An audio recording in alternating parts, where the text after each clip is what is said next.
I'm very happy to give you this update on our snowspeeder project, and every time I start a big project like this, I'm like, oh right, that's why nobody else is doing this. Look at the size of that thing. Oh man, it is bigger than expected, much more complex than expected, especially with the extra features the community has requested, like from the Star Wars Identities model, the ability to see below the panels and get the damaged look. So this is the price increase warning. I mean, with this size, complexity, and the rapidly increasing prices across the world, I have to increase the price. Yet again, it will pay off to or back us early, so I will honor the price for everyone who's ordered thus far and for the people in the coming, say, next 2 weeks, but then we will increase the price. Another question we've gotten, and you're seeing an answer to that question here, is will you also be offering the orange decal version? So basically anyone who's ordered now will be getting Luke's version, which is the dark gray decaled version. And I think we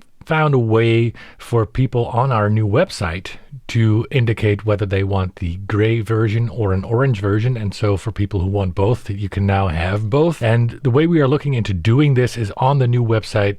You will be able to log in, and if you don't do anything, you will get the gray decal weathered version, so the version that you see Luke flying in Empire Strikes Back. If you want to change that, your current order, to the orange version, you can just do that in the account area in the future. Not right now, people, but we will send out an email when we're ready with that.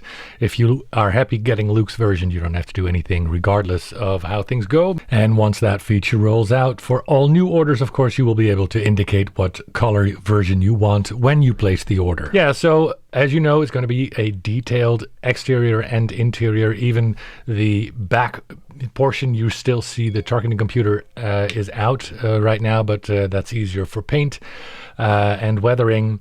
We're still working on a couple of these things, moving it up to the other bench where we can do weathering, as you can see. And man, I just love this.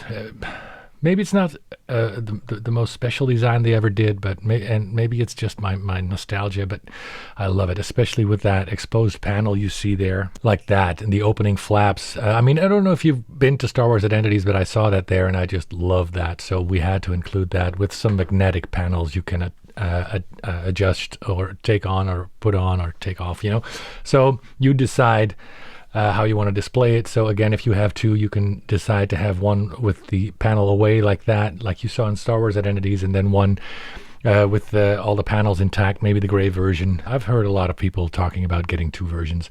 So yeah, look at this weird base green fluor color and all the interior detailing. That was very hard to find, but in the end, you will see more of this. Yeah, what is this, a sand khaki kind of color? This is the weird brown spot that you saw on the Star Wars Identities model again. So that is, oh no, that's the full scale model they used on set. I'm sorry, with the gray, the weird black, like somebody had a bad Elvis wig, black dye job or something, and was touching the ceiling all the time, headbanging to, I don't know, Bohemian Rhapsody or something. So here I did some Photoshop, and you can see the gray version. You can also see the bottom that we're still working on. And now it's time to add lighting. Again, still not done, but I'm really happy with the way these are shaping up. And not only this prototype, for every single one you buy, of course, they will be handmade, hand painted. So again, thank you for your support, and we will show you more updates as they come.